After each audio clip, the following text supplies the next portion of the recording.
আসসালামু আলাইকুম বন্ধুগণ, কেমন আছেন সবাই? আশা করি সবাই ভালো আছেন। আমিও আলহামদুলিল্লাহ ভালো আছি আল্লাহর রহমতে। তো ইতিপূর্বে আপনাদের সামনে পবিত্র আল কোরআন সূরা আল ইনসিকাক এর 1 থেকে 6 নম্বর আলোচনা হয়েছে এবং তার তাফসির সহ আমরা এই সূরা থেকে কী শিক্ষা নিতে পারি এবং এখান থেকে কি আমল করলে আমাদের জীবনটাকে শুধরে ভালোভাবে আল্লাহর প্রিয় বান্দাদের মধ্যে সামিল হতে পারি, সেদিকে আমি বিশেষ নজর দিয়েছি। আপনারা চাইলে ইতিপূর্বে ভিডিওটা দেখতে পারেন আমার চ্যানেল থেকে। তো চলেন শুরু করা যাক। আল্লাহ তাআলা 7 নম্বর আয়াতে কি বলছেন? আল্লাহ তাআলা বলছেন যে ফাআম্মা মান উতিয়া কিতাবাহু বিয়ামি বিয়ামিনিহি, অতঃপর যাকে তার আমলনামা তার ডান হাতে দেওয়া হবে। হাসরের ময়দানে কিয়ামতের দিন যখন বিচার আচার হয়ে যাবে, বিচার আচার সম্পূর্ণ হয়ে যাবে, যেভাবে আমাদের এই পার্থিব জীবনে পরীক্ষা যখন নিই কোনো ছাত্রর বা পরীক্ষা যখন দেওয়া হয় তাকে একটা রেজাল্ট শিট বা মার্কশিট দেওয়া হয়। তো সেই অনুযায়ী আমাদের আমলনামা যখন হয়ে যাবে, হিসাব কিতাব যখন হয়ে যাবে, তখন আমাদের কী দেওয়া হবে? যখন আমাদের হিসাব কিতাব হয়ে যাবে তখন আমাদের একটা মার্কশিট বা আমলনামা দেওয়া হবে। যার ডান হাতে পড়বে সেই জান্নাত যাবে এবং যার বাম হাতে পড়বে সেই আমলনামাটা তারা জাহান্নামে যাবে।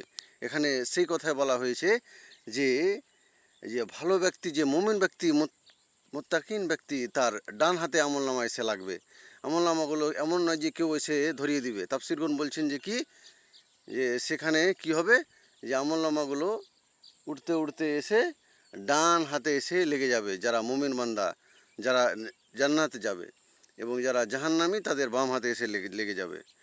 এরপর 8 নম্বর আয়াতে বলছেন ফাসাউফা হাসাবু হিসাবাই ইয়াসিরন, অত্যন্ত সহজভাবে তার হিসাব নিকাশ করা হবে।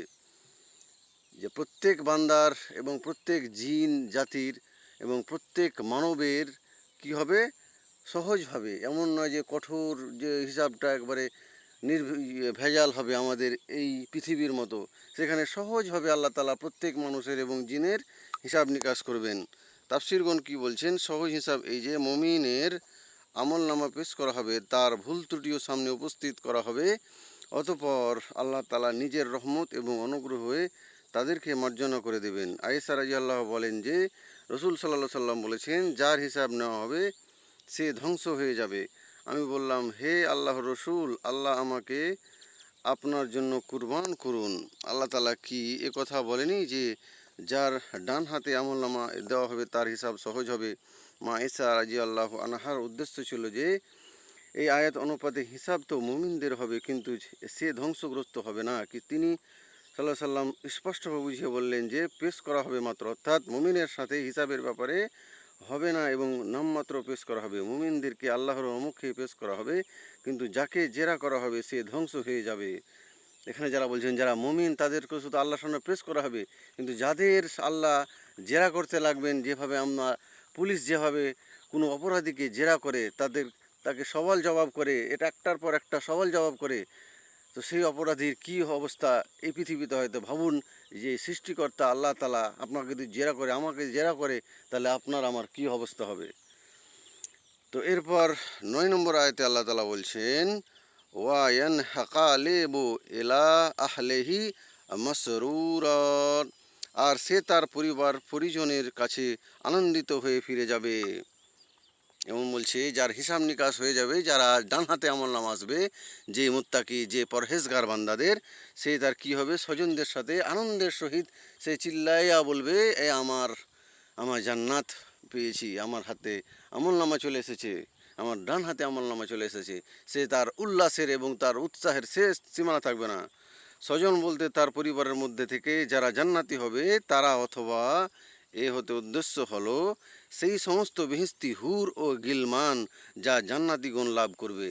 তো যার জান্নাতে যার সহপাঠী থাকবে, যে সহপাঠীগুলো, সে তাদেরকে উল্লাসিতভাবে বলবে, যেভাবে আমরা কেউ যদি ফার্স্ট হয়ে যায়, কেউ যদি পাস হয়ে যায় কোনো পরীক্ষাতে, যেভাবে আমরা সবাইকে বলে বেড়াই, সবাইকে ফোন করে বলি আমি পাস হয়ে গেছি, আমি ফার্স্ট হয়ে গেছি, সেইভাবে সবাই যারা জান্নাতি হবে তারা নিজ নিজ যারা জান্নাতের যারা সাথী হবে তাদেরকে যারা খুশির সংবাদ দিবে, একে অপরকে তারা অভিনন্দন জানাবে।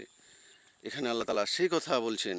এরপর 10 নম্বর আয়াতে আল্লাহ তাআলা বলছেন, ওয়া আম্মা মান উতিয়া কিতাবাহু ওয়ারাআ যাহরিহি, আর যাকে তার আমলনামা পিঠের পিছনে দেওয়া হবে, আর যাকে তার আমলনামা কি করা হবে, পিঠের পিছনে দেওয়া হবে। এবার যারা জাহান্নামী, যারা গুনাহগার বান্দা, তাদেরকে কি করা হবে, পিছন দিক থেকে দেওয়া হবে, পিছন দিক থেকে বাম হাতে দেওয়া হবে, তাদের বাম হাতে এসে লেগে যাবে। এমন না যে কেউ এসে ধরিয়ে দিবে। যেভাবে জান্নাতীদের আমলনামা ডান হাতে এসে লাগবে, সেভাবে জাহান্নামীদের আমলনামা কি হবে, বাম দিকে এসে লেগে যাবে বাম হাতে। পক্ষান্তরে যাকে তার আমলনামা তার পিঠের পিছনের দিক থেকে দেওয়া হবে, তার সামনে যা জান্নাতীদের, যারা জান্নাতি হবে তাদের সামনে এসে ডান হাতে লাগবে, যারা জাহান্নামী হবে তাদের পিছন দিক থেকে পিঠে এসে বাম হাতে এসে লেগে যাবে। এটাই আল্লাহ তাআলা এখানে বলেছেন। তো আমাদের সাবধান থাকতে হবে প্রত্যেকটা কাজ করার ক্ষেত্রে। আল্লাহ তাআলা এখানেই বলছেন, যার আমলনামা বাম হাতে লেগে যাবে তার অবস্থা কি হতে পারে। ফা সাউফা, এরপর 11 নম্বর আয়াতে আল্লাহ তাআলা বলছেন, ফা সাউফা ইয়াদউ সাবুরান, অতঃপর সে ধ্বংস আহ্বান করতে থাকবে।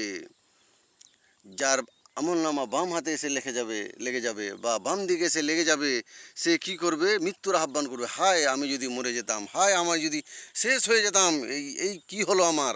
তার আফসুস, তার এর সীমানা থাকবে না। তো সাবধান আমাদের এখন থেকে হতে হবে। আল্লাহ তাআলা এখানে সাবধান করেছেন আমাদের, যে খবরদার তোমরা এই পৃথিবীতে মোহ পড়ে তোমরা আমাকে ভুলে যেও না, আমার কোরআনকে ভুলে যেও না, তোমাদের ইমানটাকে শক্ত করে এই পৃথিবীতে বেঁচে থাকো। আল্লাহ তাআলা এখানে এটাই বলতে চেয়েছেন। অর্থ হলো ধ্বংস ও ক্ষতি, অর্থাৎ সে চিল্লাবে ও চিৎকার করবে, আমি মরে গেলাম, ধ্বংস হয়ে গেলাম বলে আর্তনাদ করতে থাকবে।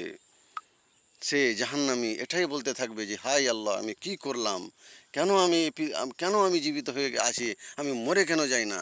কিন্তু সেখানে আর মরণের কোনো আর গুঞ্জাইশ কোনো থাকবে না। সেখানে সে চিরন্তন জীবিত থাকবে এবং জাহান্নামী তার জাহান্নামে গিয়ে সারাদিন শাস্তি উপভোগ করবে। এরপর 12 নম্বর আয়াতে আল্লাহ তাআলা বলছেন, ওয়া ইয়াসলা সাইরান, এবং সে জ্বলন্ত আগুনে প্রবেশ করবে। যারা জাহান্নামে থাকবে তারা কি হবে, জ্বলন্ত আগুনে প্রবেশ করবে। যেখানে জাহান্নামের আগুন এত ভয়ঙ্কর, এত কালো, যে এই পৃথিবী থেকে, তাফসীরগণ বলছেন যে এই পৃথিবী থেকে 70 গুণ তেজ। তা আমরা ভেবে দেখতে পারি যে আমরা যদি একটা কাঠি মেরে আমাদের শরীরে লাগাই তো কত কষ্ট হয়। তো ভাবতে পারছেন যে এই কাঠি থেকে 70 গুণ তেজ আগুন, থেকে 70 গুণ তেজ আগুন হবে, এবং আমরা সেখানে জাহান্নামীরা, সেই জাহান্নামী মানুষ এবং জিনেরা পুড়ব। তো কত কষ্ট হতে পারে। সেখানেই তাদের জাহান্নামীদের সেখানেই ঠিকানা হবে। এরপর 13 নম্বর আয়াতে আল্লাহ তাআলা বলছেন, ইন্নাহু কানা ফিয়া আহলিহি মাসরুরা, নিশ্চয় সে তার পরিবার পরিজনদের মধ্যে আনন্দে ছিল। ইন্নাহু কানা ফিয়া আহলিহি মাসরুরান, কেননা সে তার স্বজনদের মধ্যে আনন্দিত মত্ত ছিল। অর্থাৎ তাফসীরগণ দুনিয়ার নিজের প্রবৃত্তির চাহিদা মেটাতে মগ্ন এবং আপন পরিবারের মাঝে বড় আনন্দিত ছিল। সে পৃথিবীতে কি করত, আনন্দ করে বেড়াতো, সে মজ করে বেড়াতো। সে কোনো আলেম যদি কোনো কথা বলতো সে শুনেও শুনতো না, সে কর্ণপাত করতো না। সে ইসলামের পথে চলেনি, সেই বেঈমান, সে লোকের হক মেরে খেয়েছে। তার কি হবে, সে তার পরিবারের মধ্যে আনন্দ করেছে, কিন্তু একবারও আল্লাহর ইবাদত করেনি, একবারও মসজিদে গিয়ে নামাজ পড়েনি। তার কি হতে পারে, একবারও ভেবে দেখেছেন কি? আল্লাহ তাআলা এখানে আমাদের সতর্ক করেছে, সে দুনিয়াতে মত্ত থাকে, দুনিয়ার মোহ পড়ে সে আল্লাহকে ভুলে যায়, সে তার নবীকে ভুলে যায়। তো তাদের অবস্থা কি হতে পারে, এখানে আল্লাহ তাআলা সতর্ক বার্তা দিয়েছেন আমাদেরকে, যে খবরদার তোমরা এইভাবে করো না, তোমরা জাহান্নামের মধ্যে পতিত হবে। তো এই হচ্ছে 13 নম্বর আলোচনা। বলেন কি খবর?